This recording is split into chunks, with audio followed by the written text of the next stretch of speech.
Drop a mix of ground pork, veal, and grated onion into a hot iron pan, and the butter starts foaming almost instantly. That foaming butter is the first step to making frikadeller, a Danish meatball that relies on a precise golden brown crust.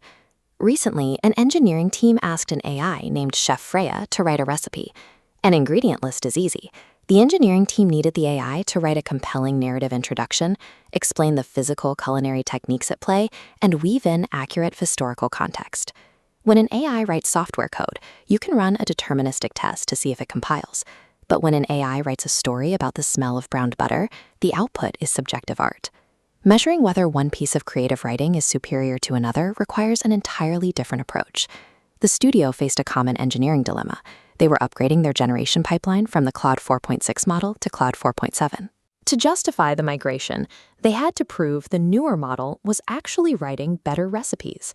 Simply asking a single AI judge to pick the best version does not work. A single evaluator suffers from position bias, frequently selecting whichever document is presented first. To fix this, they built a recipe eval council, 3 AI judges, a cookbook author, a culinary authority, and a home cook, analyzing the same output through entirely separate lenses. By forcing 3 separate perspectives to score the text independently, you create measurable variance. You stop relying on a single opaque opinion and start generating triangulated, objective data out of subjective writing.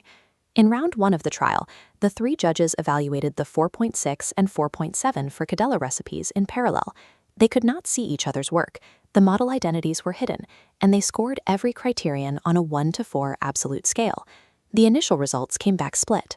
The cookbook author overwhelmingly preferred the tight prose of Claude 4.7, but the home cook favored the older 4.6 model. This bar chart shows the conflicting scores. Because the judges disagreed, a divergence threshold triggered round 2. The protocol forced a structured debate. They exchanged scorecards and argued over specific points of contention, requiring explicit rationales to change any score.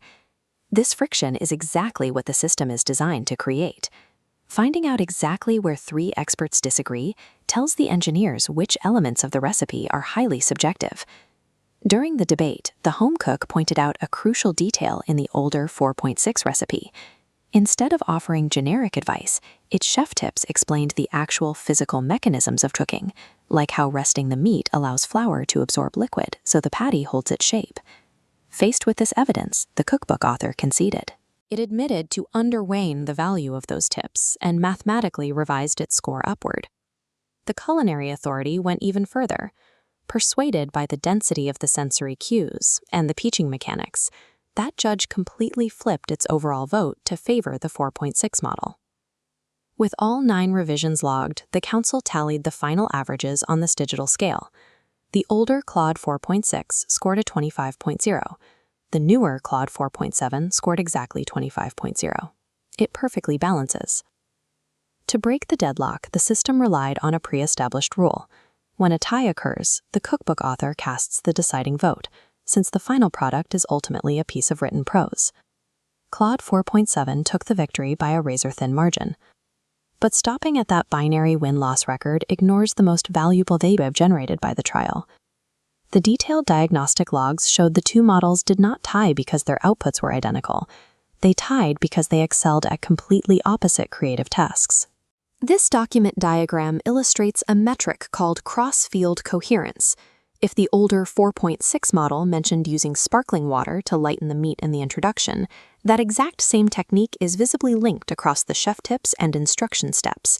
Claude 4.7, however, scored incredibly high on narrative restraint. It stated the sparkling water trick once and aggressively trimmed repetition to sound like a natural human writer. This creates a paradox for the engineers.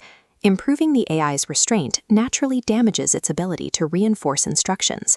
Making the model a better writer inherently made it a worse teacher. When dealing with creative text, newer generation models rarely offer a strict upgrade across the board. They simply shift their weight across different subjective axes. This radar chart is the final strategic output of the council protocol, the trade-off map. It plots exactly where the old model excels in teaching and where the new model dominates in voice. With this map, the product team knows exactly what they are gaining and losing. They can adjust their specific prompts to force Claude 4.7 to repeat crucial steps, compensating for its inherent restraint before they ever push the migration live. Evaluating artificial intelligence is no longer a simple pass or fail test. The challenge is building engineering systems capable of measuring, mapping, and navigating the nuances of human art.